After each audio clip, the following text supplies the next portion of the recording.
Hi guys, so in today's video I'm going to be taking a look at the sort of more aggressive style of synthwave, and I'm going to be focusing on a track, taking inspiration from a track, Turbo Killer by Carpenter Brut.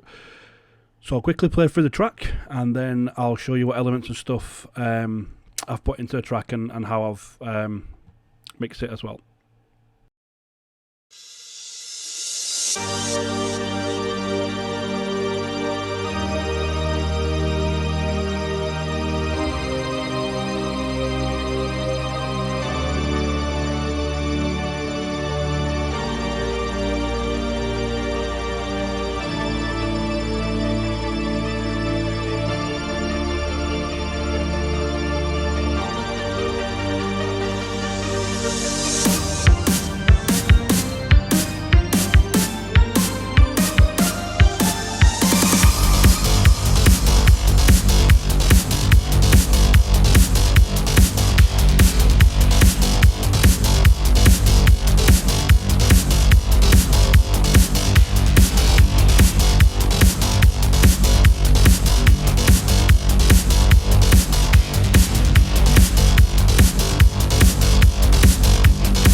Okay, so then I'll now talk through the track and go through each individual element and show you what I've done to it.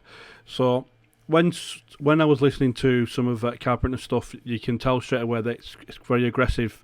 A lot of distortion in there as well, plenty of compression and stuff. So I'm going to start with the drums and stuff first of all. So this is the kick.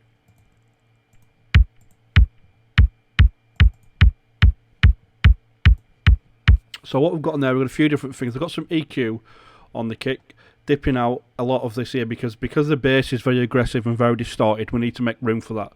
So I've cut out this little part of the kick and I've boosted this here just so that the kick cuts through the mix. What I've also done to help the kick cut through the mix, I've had a bit of attack to the kick and took off some of the release of it as well.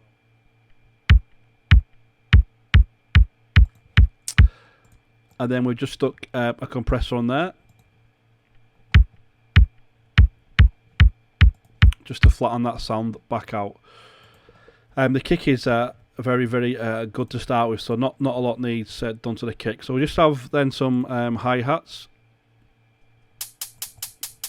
There's nothing on there, we don't really need to do a lot to these. They're very good and clean as it is.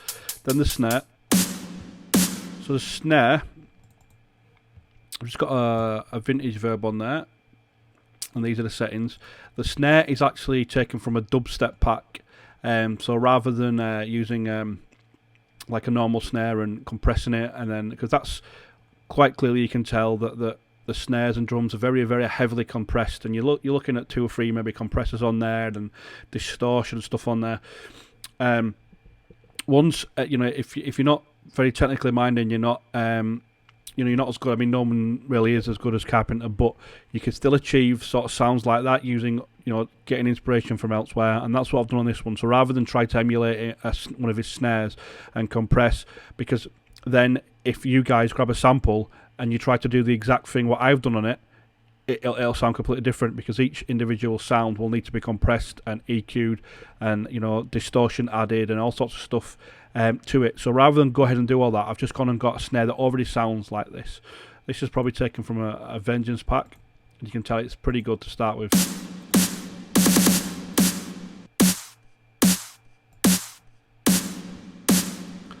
And we've just got plenty of snare on, plenty of reverb on there, and you get this.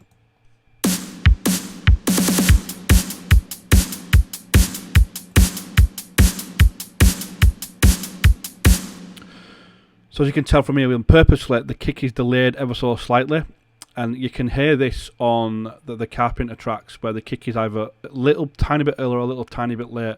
And this is why this is normally I would cut this part out, but because this is like, obviously it's not starting on time, so I've left this part in rather than cut it out to make it sound more authentic. Then we just have a little bit of the drum, like a drum fill, drum and snare fill.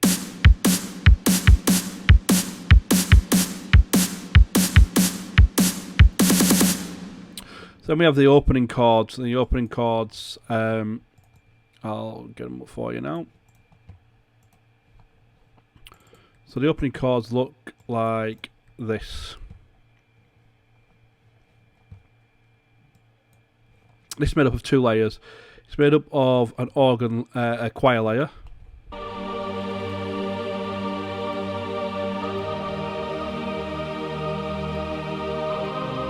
Taken from Nexus, and then it's made up of an organ layer as well, which is called full pipe.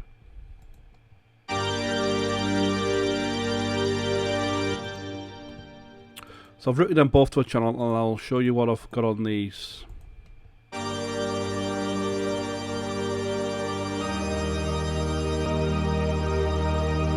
Vital chorus to give it a bit of width. I've got an EQ, cutting a bit of the lows off there, bit of the highs as well because it is quite bright, and then we're just boosting there around 3000, and then we have an OTT on the top about 30%.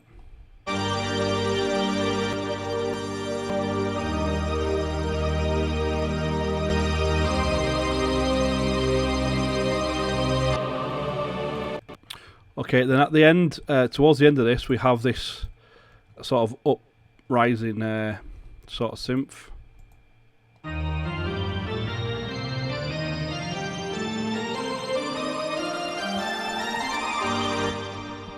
And then just accompanying that with an ARP, which is just Hypersaw pluck from Citrus, I think it is. Yeah. We have it filtering up here to start with, and because this is an FL Studio plugin, you can actually use these to control the velocity of it. It's a very simple ARP pattern, and then again this follows the the organ. So here it's filtering up in volume, and here it's just playing right through. So next we will move on to, so moving to guitar. So I showed you this this sample pack in a different tutorial. The which one was it? Well, it was another one anyway. I showed you the Nexus guitars in there. This is Nexus guitar, and this is going to track 12, and there's nothing on there, so this is just pure dry.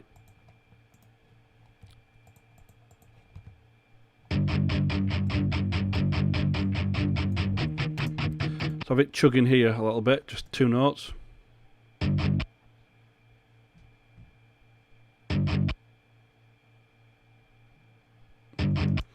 And then we just have it playing the notes on the bass there, just to give it a bit more depth, the whole thing a bit more depth. So next we move on to the lead. So the lead is just a little bit of a distorted lead. I've gone for, because like I said, a lot of this is just pure down to distortion and real grittiness. So you can find these pretty much anywhere. Even the EDM sample packs that you get now, you can make an EDM sound. Like one of the, you think of Keshmar and stuff like that. You can make one of them so sound very vintage as well. All you need to do to that is just add a bit of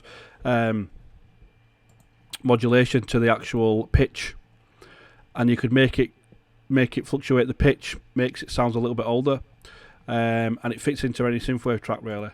So this is the lead sound we've got.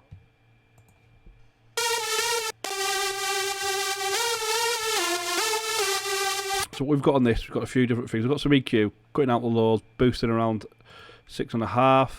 We have a compressor on there as well, doing a little bit of work. We have a kickstart on there for the sidechain, just doing a very, very light amount of sidechain. And then we have a filter for the end of it. But what I've also done here, you can hear towards the end, we've actually got the pitch bend in. So like, listen to this.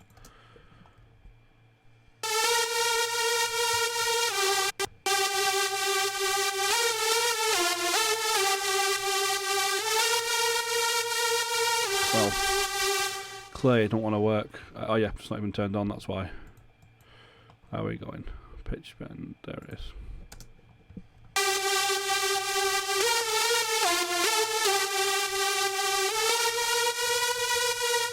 So all we've done to that is we just changed the range to 3 notes, 3 semitones, and we just moved that, and then we've gone up to here, browse parameters, and then we've right click, and then we've created this automation clip here, and then this allows us to pitch bend it ever so slightly, and I've done that just at the end there of the lead.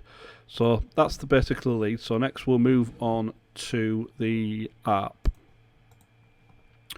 So the ARP sound is a sound called Broken Synth, and this is taken from the Time Cop bank, which is available on PATCHBAY. Now a lot of people have been requesting me to do a Time Cop tutorial as well. Now Time Cop has already done his own tutorial for Sonic Academy.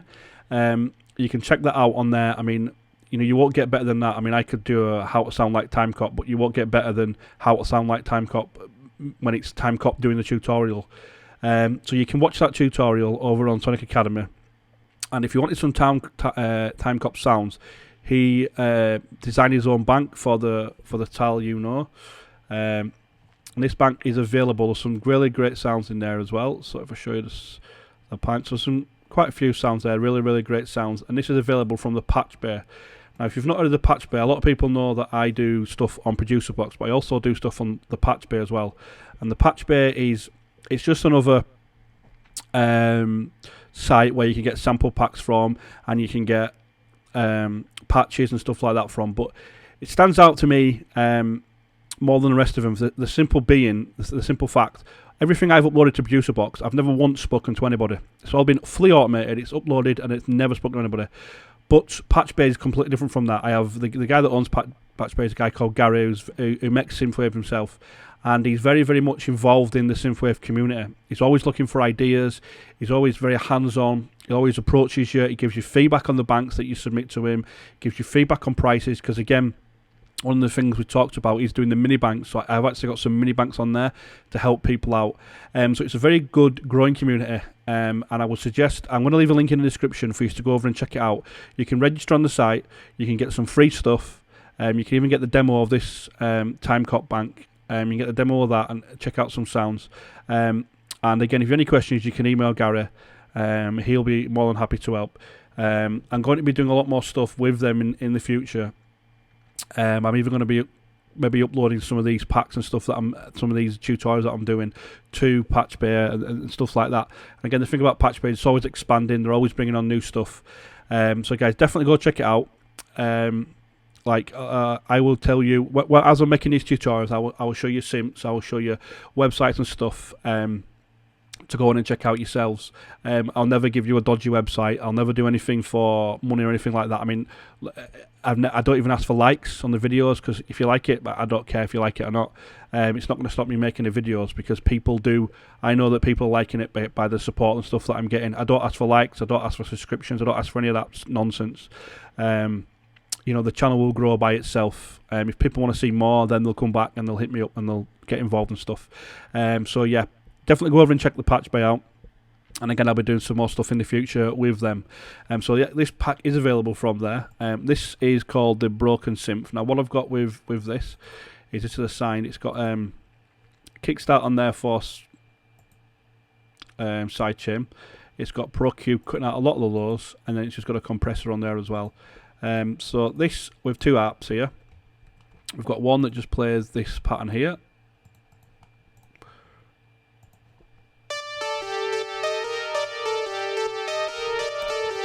And then this kicks in here and changes to this.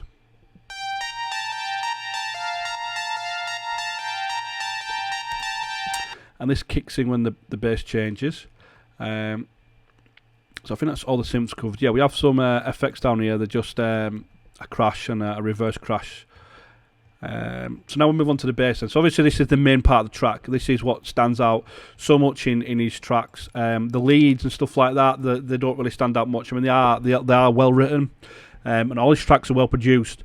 But you know, it could change the lead sounds, and nobody would really know. It's the bass that really is his signature sound. Same with a lot. Now, there's a lot of distortion in the bass, so you have to be really, really careful, making sure you're cutting a lot of frequencies and stuff like that when you're EQing the bass, because with the amount of distortion that's in the bass, it can go wrong very, very quickly. So we've got two main bass lines. We've got this rolling underneath bass, which I'll play for you now.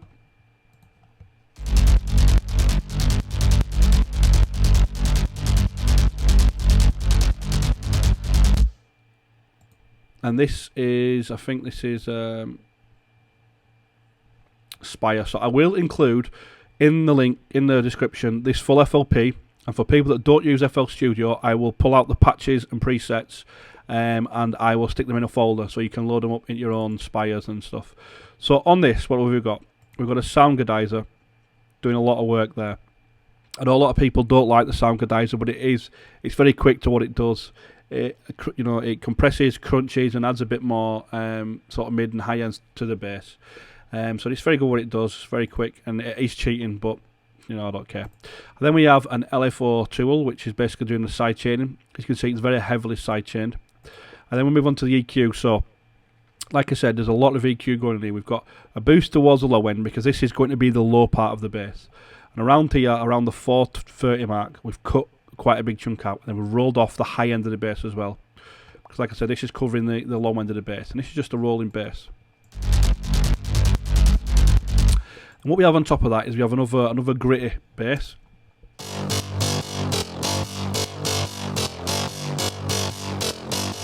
This is another Spire patch.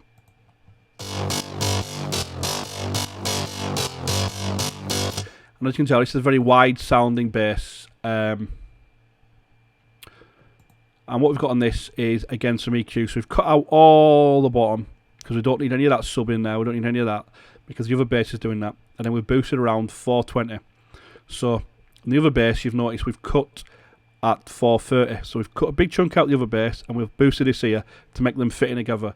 The reason being, the EQs on these are quite heavy is because of the fact that because there's a lot of distortion going on in the actual patches, you need to make sure you're not over distorting the track as a whole, otherwise it will sound really over distorted and the frequencies will clash and you won't be able to get a decent sounding mix. So that's the two basses. Now when we put them together, we get this.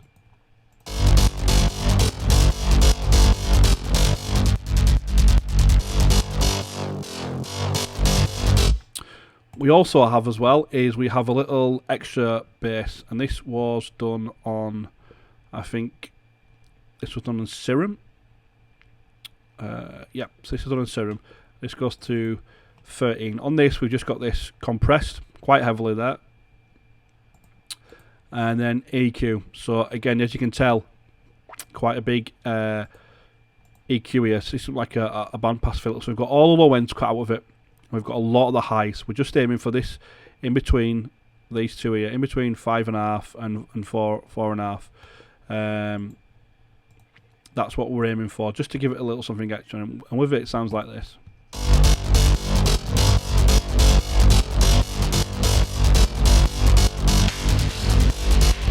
And it has, again, it has some nice after effects on there as well.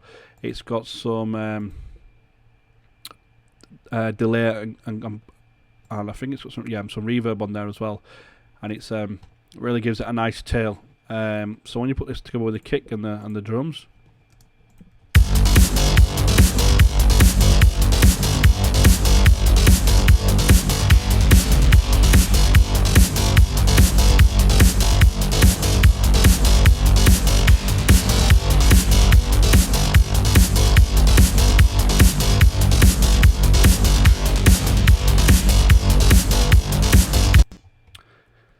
so that's about it really. That's all the elements really covered in a track. On the master settings, they're the same as what I normally stick on to with a compressor for...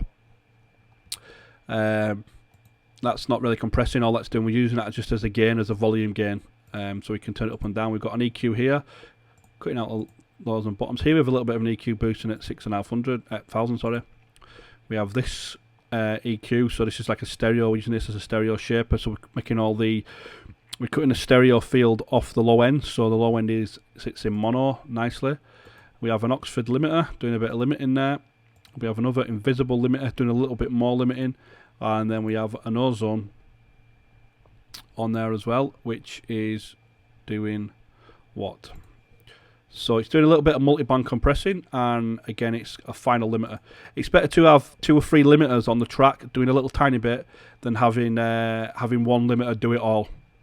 Because then the limiter you can really push. If you just have a little, a couple of limiters, a couple of compressors doing it.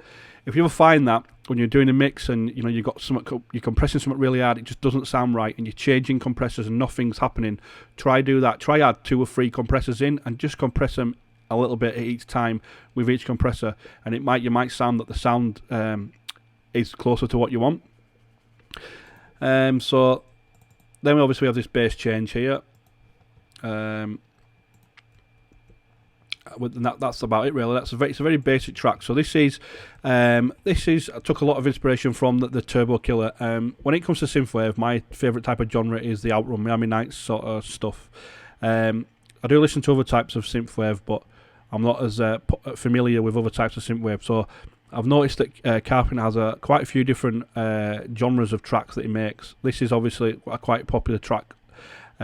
So if there's any tracks that you like by Carpenter and you want that dissected, or if you want me to try and recreate some of the sounds, or even just give you ideas to how you can make a track similar to it, which is what I've done today, let me know in the comments section below what track it is, and I'll certainly look into it for you. For now I've just done this the Turbo Killer one, because like I say, it seems very popular. But that's about it really for this tutorial. Again, down in the link below, I will leave this full FLP for you. What I'll also do, like I said, for anybody that doesn't have FL Studio, I will leave a link to all the presets as well, and the drums and stuff that I've put in here as well, so you can grab and you can try them out yourself. But guys, that's about it for this video, so thanks for watching.